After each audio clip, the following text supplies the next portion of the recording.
علم، پہلی شرط نبی کے لیے ہے علم۔ اب دنیا جو ہے وہ علم کے لیے، نبی کے لیے لفظ امی کا معنی کیا ان پڑھ۔ قرآن میں پیغمبر کے لیے لفظ امی استعمال ہوا ہے، اور امی کا معنی جو ہے دنیا نے کیا کیا؟ ان پڑھ۔ جی سرکار امام محمد تقی علیہ السلام سے بھی پوچھا گیا، مل کر آخر تک بآواز بلند صلوات اللہم صلی۔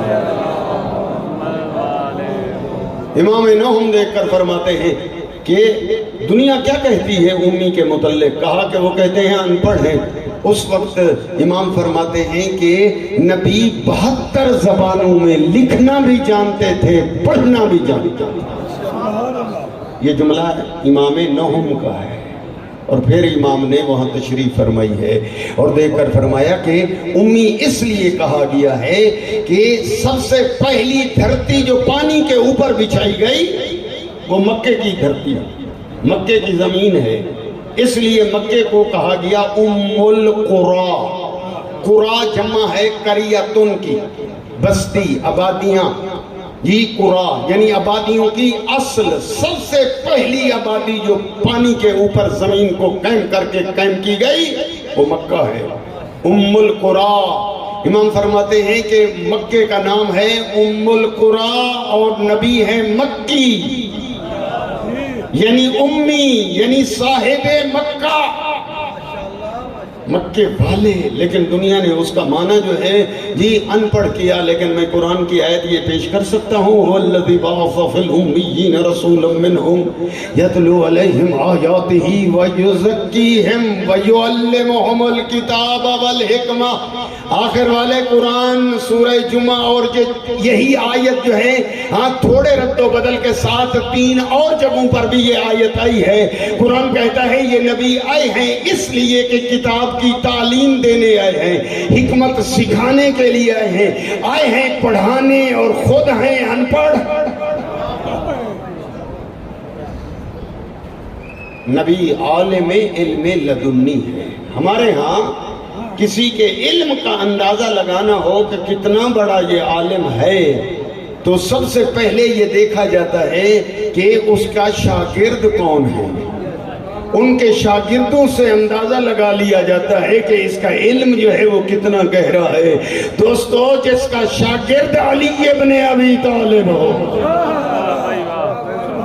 اور میں بعض اوقات سوچتا بھی رہتا ہوں کہ حضرت امیر المومنین کے فضائل جو ہیں وہ بے حساب ہیں، کثیر ہیں، لیکن حضرت نے علم کے حوالے سے گفتگو زیادہ کی ہے۔ میں کہتا ہوں کہ فخر کیا ہے میرے آقا علی نے تو علم کے حوالے سے، حالانکہ شجاعت کے حوالے سے امیر جملے فرما سکتے، سخاوت کے حوالے سے جملے فرما سکتے، لیکن کہتے ہوئے نظر آتے ہیں رزین قسوت الجبار فینا لنا علم وللآداء مالو فإن المال یفنان قریب فإن العلم باق لا یزال۔ کبھی دیکھ کر فرماتے ہیں سلونی سلونی قبل ان تفقدونی انی عالم بطرق السماوات بطرق الارض۔ کبھی دیکھ کر فرماتے ہیں علمنی رسول اللہ سکن سکا۔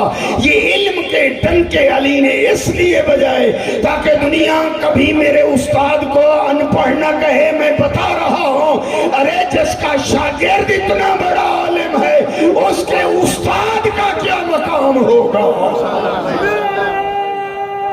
تکبیر، نعرہ رسالت، نعرہ حیدری۔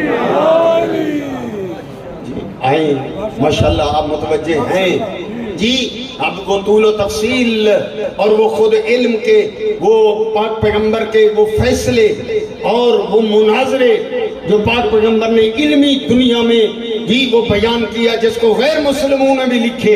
اب وہ طول و تفصیل میں تو اتنا گنجائش نہیں ہے، لیکن اتنا میں کہہ سکتا ہوں اگر آپ آخر تک متوجہ ہیں، جو دنیا کہتی ہے کہ نبی لکھنا پڑھنا نہیں جانتے تھے، کیا میں محبت سے آپ کی اجازت سے میں اتنا دنیا سے پوچھ سکتا ہوں کہ اے دنیا والے، اگر پیغمبر لکھنا پڑھنا نہیں جانتے تھے، واقعاً آپ جو جملہ کہہ رہے ہیں اس میں دوغلی پالیسی نہیں نہیں ہے. تو پھر جب نبی نے فرمایا ایتیونی بے قلم و قرطاسن، کاغذ قلم دو میں تمہیں لکھ دوں. ارے جب وہ لکھنا ہی نہیں جانتے تھے پھر آپ دے دیتے نا قلم دوات. نہ دینا دلیل ہے اندر سے مانتے ہو کہ نبی لکھنا بھی جانتے ہیں پڑھنا بھی جانتے ہیں.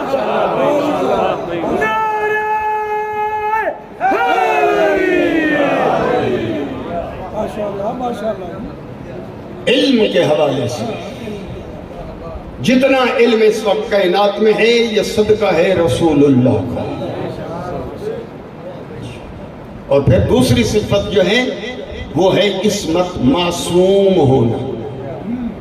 معصوم، عصمت. شاید آپ چھوٹے بچے کو بھی معصوم کہتے ہیں، حقیقت میں یہ وہ معنی نہیں ہے. معصوم کا معنی یہ ہے، صاحب عصمت کا معنی یہ ہے ولادت سے لے کر شہادت تک اس سے کوئی گناہ نہ ہو، نہ صغیرہ نہ کبیرہ، نہ سہمن نہ نسیانن، نہ خطان نہ عمدن. گناہ تو بڑی بات ہے، اس سے بھول چوک بھی نہ ہو، خطا بھی نہ ہو. معصوم وہ ہوتا ہے جس کے قریب نہ نسیان آئے اور نہ ہزیان آئے. عصمت، معصوم. کاش دنیا جو ہے نبی کریم کو راویوں کی روایتوں سے نہ لیتی بلکہ قرآن کی آیتوں سے لیتی، اور تب پتہ چلتا کہ کس بلندی کا نام ہے رسول اللہ. جی یہی نور اول، نور رسالت چلتا چلتا پاک اور طاہر اسلاف سے گزرتا ہوا صلب حضرت ہاشم میں پہنچا، اور